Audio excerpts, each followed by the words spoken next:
ଦୋଷକୁ ଆପଣ ନିଜେ ଆଗେ ଦେଖନ୍ତୁ। ଆପଣ କେବେ ନିଜ ଆଖିକୁ ନିଜ ଆଙ୍ଗୁଠି କେବେ କେଞ୍ଚିଲଣି? କେଞ୍ଚିନା ନା? ତ ଯେଉଁଦିନ ନିଜ ଆଖିକି ନିଜ ଆଙ୍ଗୁଠି କେଞ୍ଚିବ ସେଇଦିନ ଜାଣିପାରିବ ପରକୁ କଷ୍ଟ ଦେବାଟା କେତେ ବଡ଼ ଅପରାଧ ବୋଲି। ସେଦିନ ଆପଣ ନିଜକୁ ନିଜେ ଭାବି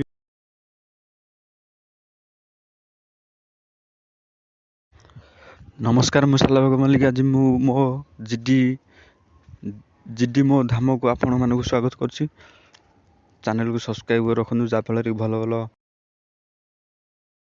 ଆଜି ହେଉଛି ଏକ ଟପିକ୍ ବିଷୟରେ ମୁଁ ନେଇକି ଆସିଛି ଆଲୋଚନା କରିବା ପାଇଁ, ଯାହାଫଳରେ କି ଆମେ ବୁଝିବା ଯେ ଗୋଟେ ପିଲା ଯଦି ତା'ର ଲାଇଫ୍ ବନେଇବା ପାଇଁ ଯାଉଛି ଗୋଟେ ଜାଗାକୁ, ତ ସେ କିଛି ଦିନ ପରେ ସେ ପଳେଇ ଆସୁଛି। ପଳେଇ ଆସିଲା ପରେ କ'ଣ ହେଉଛି ନା, ତା'ର ସେ ଚାରିକରାଙ୍କୁ ଅନେଇକିରି ସେ ଚଳିବାକୁ ପଡ଼ିବ ନା, ତା ଘର, ତା ପ୍ଲସ୍ ତା କ୍ୟାରିଅର, ଚାରିଆଡ଼ୁ ସମସ୍ତଙ୍କର। ତ ସେ କ'ଣ ଯଦି ବି ପଳେଇ ଆସିଲା, ସେ କ'ଣ କିଛି ଭୁଲ କରିଦେଲା କି? ଯଦି ବି ସେ ପଳେଇ ଆସିଲା, ସେ କିଛି ଭୁଲ କରିଦେଲା କି? କାହିଁକି ନା ଯଦି ବି ସେ ପଳେଇ ଆସିଲା, ସେଇଟା ତାପରେ ରିକ୍ସ। ଆମେ କହିଲେ କ'ଣ କିଛି ହେବ? ଆପଣମାନେ କହିଲେ, ଆମେ କହିଲେ ସେ ଗୋଟେ ପିଲା ବଦଳିଯିବ କି? ବଦଳିବନି ନା। କାହିଁକିନା ସିଏ ହିଁ ଜାଣିଛି ମୋ ପରିବାରରେ କେତିକି ଲୋକ ଅଛନ୍ତି, କେତିକି ପଇସା ଖର୍ଚ୍ଚ ହେଉଛି, କ'ଣ ହେଉଛି କ'ଣ ନାହିଁ, ସେ ହିଁ ଜାଣିଛି। ତେଣୁ ସେ ଯଦି ପଳେଇ ଆସିଲା, ସେଇଟା ତାର ଟେନସନ୍ ନା। ତେଣୁକରି ଆମକୁ କହିବା ପାଇଁ, ଆମେ କହିଲେ ଜଣକୁ ଖରାପ ନା। ତେଣୁକରି ଜଣକୁ କହିବା ପୂର୍ବରୁ ଆମେ ସେଇଟା ଟିକେ ଭାବିବାକୁ ପଡ଼ିବ। ଗୋଟେ ପିଲା ଥିଲା, ସେ କାହିଁକି ପଳେଇ ଆସିଲା, କ'ଣ ପାଇଁ ପଳେଇ ଆସିଲା? ଚାରିପଟାଙ୍କୁ ତାର ଜିନିଷଟା ଆମେ କଥାଟା ଦେଖିକିରି ତାକୁ ପଦେ କହିବା, ନହେଲେ ପିଲା ତ ଡିପ୍ରେସନ୍ ପଳେଇବ ନା। ତମେ ଟିକେ ନିଜେ କହିଲ ଦେଖିଆ। ଆମେ ଜଣକୁ କହିବାଟା ହିଁ ଠିକ୍, କ'ଣ ଠିକ୍ ନୁହେଁ ନା? କାହିଁକିନା ସିଏ ଜଣେ ହିଁ କହିବ, ସବୁବେଳେ କହିବ ଇଏ ମୋତେ ଅଧିକ ଜ୍ଞାନ ଦେଖାଉଛି। କାହିଁକିନା ସିଏ ସେତେବେଳେ ଭାବୁଥିବ ଯେ ମୋ ପରିବାରଟା ମୋ ପାଇଁ କେତେ ବଡ଼। ହେଲେ କିଛି ଅଛନ୍ତି, ତାଙ୍କ ପାଇଁ ତାଙ୍କ ପରିବାର ବି କିଛି ବଡ଼ ନୁହେଁ ବନ୍ଧୁ। ସେ ହିଁ ସବୁବେଳେ ତାଙ୍କର ମଦ ମାଂସ, ସାଙ୍ଗ ସହିତ ବସିବା ମନା ନାହିଁ, ମନା କରୁନି, କିନ୍ତୁ ନିଜ ପରିବାରକୁ ଦେଖିକିରି ନିଜ ସାଙ୍ଗତ କର। ସାଙ୍ଗତା କରିବା ମନେ ନାହିଁ, ସାଙ୍ଗସାଥି ରହିଲେ ବି ଭଲ, ଖରାପ ନୁହେଁ, ମୁଁ ଏ କଥା ବି ମାନୁଛି। ସାଙ୍ଗସାଥି ରହିବାଟା ନିହାତି ଦରକାର। ଗୋଟେ ଜଣକ ପିଲା ଜୀବନରେ ସାଙ୍ଗସାଥିଟା ରହିବା ନିହାତି ଦରକାର।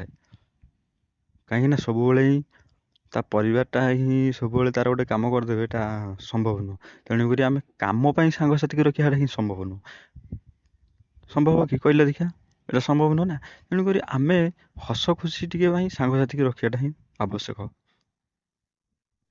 ତମେ ଯଦି ତମର କିଏ ସଚ୍ଚା ଦୋସ୍ତ କିଏ ଥିବ, ତା କତିକି ଫୋନ୍ କର ଅବିକା, ତାକୁ କହିବ ମୋର 5,000 ଟଙ୍କା ଦରକାର। ସେ ଦେଲା, ତାହେଲେ ଭାବିବ ତ ସିଏ ଭଲ। ଯଦି ନଦେଲା, ଜାଣିବ ଯେ ସେ ମୋଠୁ ଦୂରେଇବା ପାଇଁ ଚାହୁଁଛି। ଆପଣମାନଙ୍କୁ ମୁଁ ମିଛ ଯଦି କହୁଥିମି, ଆପଣମାନେ ଟିକେ ଟେଷ୍ଟ କରି ଦେଖିବେ। ଯେମିତିଆ ସାଙ୍ଗଟେ ହଉ, ଆପଣଙ୍କୁ କିଏ ଯଦି ଟଙ୍କାଟେ ସେ ଦେବ ନା, ମୁଁ କହିମି ତାହେଲେ ସେଟା ଆପଣଙ୍କର ପରଫେକ୍ଟ ସାଙ୍ଗ। ତାକୁ ଆପଣ ଭୁଲିବାଟା ହିଁ ବହୁତ ବଡ଼ ଭୁଲ କରିଦେବେ। ଯଦି ଭୁଲିଯିବେ ନା ସେ ସାଙ୍ଗକୁ, ତେବେ ବହୁତ ବଡ଼ ଭୁଲ କରିଦେବେ। ତେଣୁ ଦେଲା, ଭାବି ନେବ ଯେ ସେ ବହୁତ ଭଲ ସାଙ୍ଗଟା।